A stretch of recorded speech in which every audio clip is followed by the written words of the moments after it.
On l'a affublé très longtemps de termes de patriarche. Alors ça a plusieurs sens, le patriarche. C'est celui qui guide, mais c'est aussi celui qui est le plus âgé. Alors c'est vrai que c'est celui qui est le plus âgé. Quand il arrive en France en 55, il a déjà une maturité artistique que ne vont avoir que vers les années 60 ses futurs confrères de l'impressionnisme. Il a 10 ans de plus qu'eux. Donc il est le plus âgé.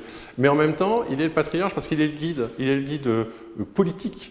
Il est le guide politique du groupe. C'est lui qui veut un groupe indépendant. Il se refuse à reconnaître un pouvoir aux choses officielles, et en particulier à l'école, la fameuse école des beaux-arts. Et donc c'est lui qui va militer pour que ce groupe s'affirme d'une manière totalement indépendante des institutions. C'est pour ça d'ailleurs qu'il sera le seul à être présent aux 8 expositions du groupe impressionniste. Ça va lui coûter cher, surtout à la fin quand il adopte le néo-impressionniste. C'est lui qui va rechercher les autres. Parce que les autres, même Monet, de temps en temps, n'en voit pas trop l'intérêt finalement de cet acharnement à se couper du salon, etc.